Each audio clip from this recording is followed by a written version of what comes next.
every single member of the UN Security Council is going to fully endorse, support giving the issue of whether or not Palestine should be recognized as an independent state to the UN General Assembly. And as the recent overwhelming vote in the UN General Assembly has shown us, they will probably then go on to recognize Palestinian statehood. That's basically our policy.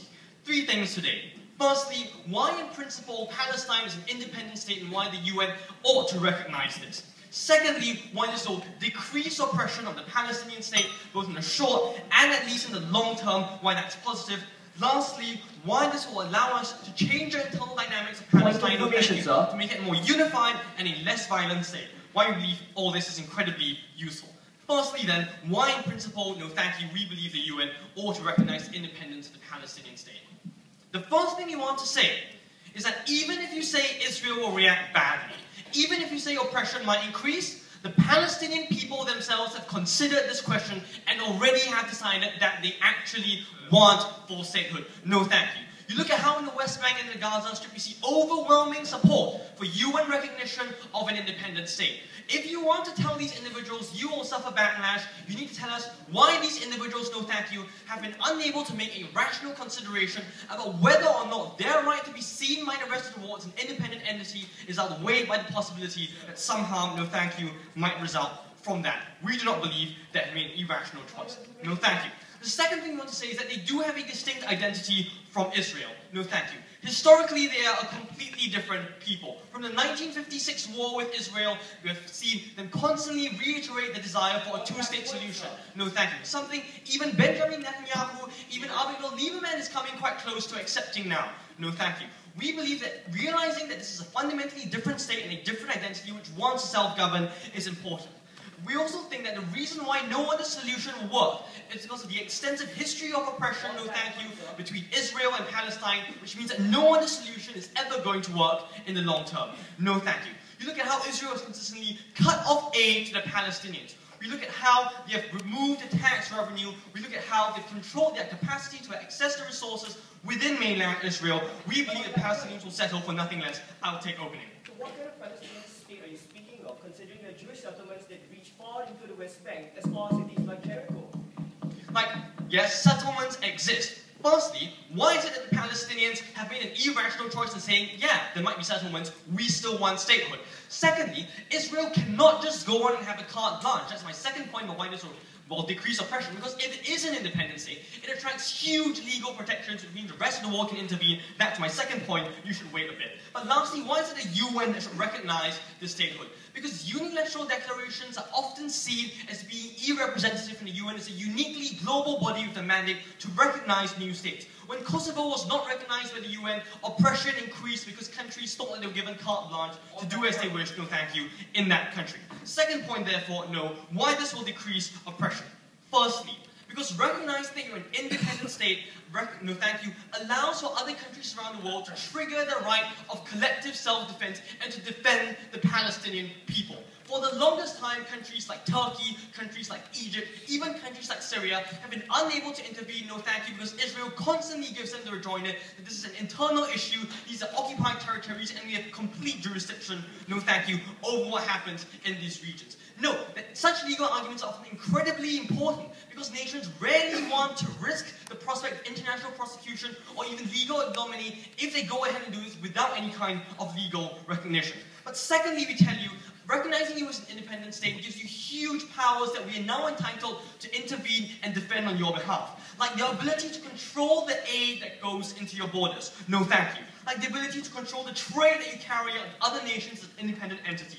Like the ability to prevent countries like Israel who collect your tax from withdrawing their tax revenue unilaterally and preventing civil servants within the West Bank and the Gaza Strip from getting paid for months at a time. No thank you. We believe that recognizing statehood allows nations to intervene on the behalf of Palestine, or at least apply lots more pressure on Israel, no thank you, especially if the US, as per our policy, recognizes this. It will hugely pressurize Israel to change its mindset. But more generally, no thank you, why do we think that Israel simply cannot afford to be belligerent? Firstly, because the regional landscape has changed massively. If Israel becomes more belligerent, then Egypt is simply going to just rescind the Camp David Accords. Israel cannot afford that. Any politician, no thank you, who risks that is just going to be voted out of power. We do not believe Israel will overreact. But no, even very recently, when Israel reacted to the recent vote in the UN by threatening to build 3,000 more settlements in the sensitive E1 region, both the UK and France threatened to withdraw their ambassadors in protest. We think there's real international frustration, no thank you, what Israel has done, and nations are fully willing to act on this, especially under our policy. No thank you. Lastly, we see there's a huge sea change in attitudes towards Israel over the recent decade. Look at how over 60% of Americans think that Israel's actions are disproportionate. Look at the number of individuals who voted for Barack Obama despite his relatively unorthodox stance or at least explicit support of returning to pre-1967 borders. We think there's huge international support for our policy. Lastly, why is it going to improve the internal situation within Palestine? Firstly, because if you are an independent legal entity and a state, you are responsible for what goes on within your borders. You can no longer say we have no control over groups like Islamic Jihad who continue to fire rockets from within our borders towards Israel, towards city centers. Secondly, what also happens is that you empower the more moderate factions, groups like Fatah, and even groups like Meshal within Hamas. So for instance, Haniyeh, who is the current person within the West Bank, does not support unification of Fatah and Hamas, but Meshal does. This empowers individuals like Meshal at the point at which conciliatory policies become recognized in the world and give them a huge political advantage within that particular context. This means that we'll see a gradual moderation of the climate within Palestine and reduces the kind of conflict we see happening between Palestine and Israel. This makes the world better for everyone because Israel now has less motive to intervene and to react disproportionately as well. For all these reasons, we're incredibly proud to propose.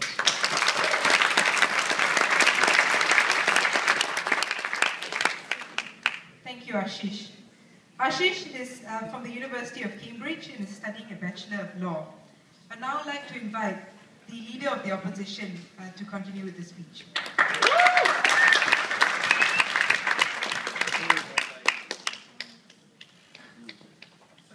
I actually know many of these Palestinians that Ashish spoke of, whose families have been dispossessed in 1948 and 1967, who are still facing racism by settlers both within Israel and within the West Bank and Gaza. More than that, they dream of the right to return to the homes that they were dispossessed from in 1948. They see Abu Mazen, i.e. Mahmoud Abbas, as a stooge of the Israelis, and frankly, they see his attempts to get statehood in United Nations as nothing less than useless. We think there is an alternative path, and we think they are harming it. We think this policy effectively leads to more pernicious outcomes for the Palestinian people, and second, harms the Palestinian liberation movement, which is currently in flux as to how exactly to achieve the true aspirations of the Palestinian people.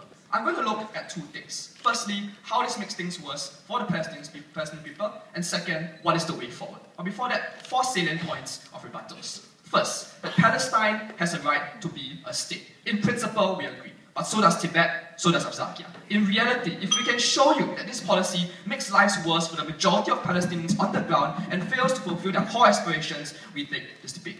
The second issue is this idea of legal protections, that somehow this policy will magically give Palestine the legal protections that they do not have right now. Firstly, they are already a non-state member within the General Assembly, which means they can go to the ICC. That is a layer of protection enough. But second, historically speaking, such international legal protections have not worked. The ICJ has ruled that the war in Palestine and the West Bank right now is illegal, but it is still there. The Goldstone report stated that there were war crimes committed during Operation Cast Lead, and yet there has been no accountability for the simple fact that international law has been incapable of holding Israel accountable. The third most ridiculous thing they said was that if Palestine were to be attacked, the right to collective self-defense can be activated. There's a slight problem with this, which is that under Article 24.1 of the UN Charter, the right to self-defense can only be activated through the UN Security Council. In other words, you need the United States and the UK to acquiesce to attack Israel in the first place to do that. And despite whatever they may say about US no longer liking Israel's actions, no way within the next few decades will the United States ever approve of a military attack against Israel. So that protection is meaningless at best. The last thing they said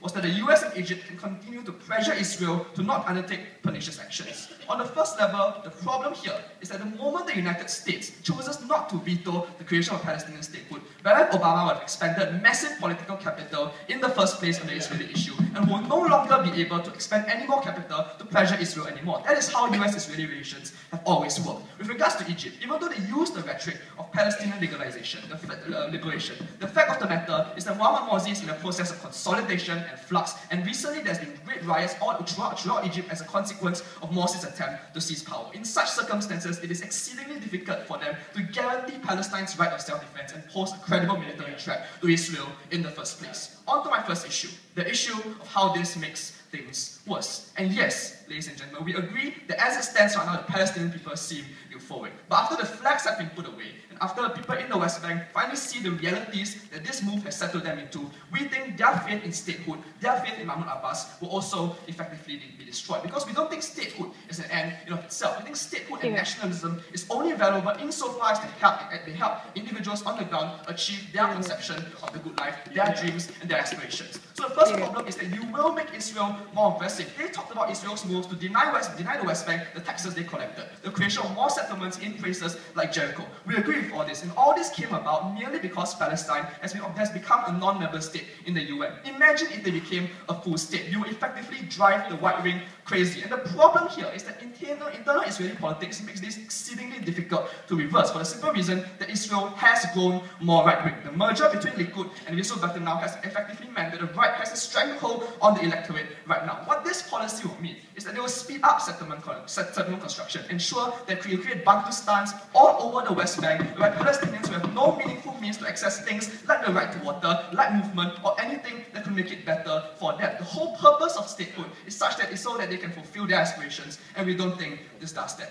Third, even in terms of international support, note here that nations like the UK, France, and Germany all expressly stated that they either abstained or voted for Palestinian non-member statehood because they want this to be a symbolic move. They still think that bilateral negotiations should be the means to achieve that particular statehood. And once you preempt bilateral means, considering that Germany still has very good relations with Israel, that international support from countries like the US, like the UK, like Germany, which has been so hard-won, will effectively melt away. We think that's immensely harmful. After the next point. The last reason why this will make things worse is that you're doing this before a unity government has even been formed in Palestine to begin with. To put it simply, Hamas and the PLO are still in effective civil war. And when the international community effectively favors the PLO in the first place, before even consulting with Hamas, before ensuring any kind of unity, you will radicalize Hamas and ensure that in the long run they can never control Hamas, for the simple reason that you make Hamas more desperate to seize power through violent means. For these four reasons, you make things worse. Closing.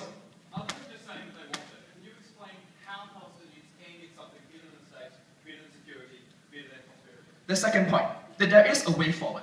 Their assumption that the two-state solution is something all Palestinians want is patently false. Over the last 20 years, there has been a gradual move towards a demand to turn this into a civil rights struggle, instead propagated by people like Edward Said and even the majority of Palestinians within Israel as well as within the West Bank. The people who have suffered the most still want the right of return. They still want to go back to the homes from which they were dispossessed of in 1948 as well. It's not solely about 1967. That is why they still name their Palestinian refugee camps after towns in modern-day Israel. The problem with this, firstly, with the policy, is that you forestall the Palestinian liberation movement and you try to settle a debate that is not even settled in the first place. In other words, your solution will mean nothing to a substantial, if not a majority of individuals on the ground to begin with. And we suggest this debate be resolved first. But more important than that, we think that if a one-state solution were to be the overwhelming goal of the Palestinian liberation movement, it could potentially lead to the security that you want. Firstly, because you convert the struggle from a struggle between states and peoples to a civil rights struggle, much like what happened in apartheid South Africa. That will gain you even more international sympathy because you're talking about rights, not nationalism. And second, even in a worst-case scenario, it is only a demand for a one-state solution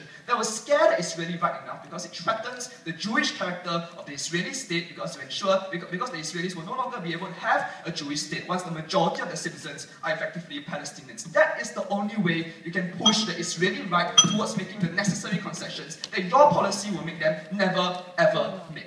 Ladies and gentlemen, I'm going to make a bold statement here and say no one in this room wants to harm the the Palestinians. But this policy will certainly do that. It will ensure that any other legitimate way forward supported by many, many Palestinians will be forestalled and put to the back burner. And for those reasons, I'm exceedingly proud to oppose.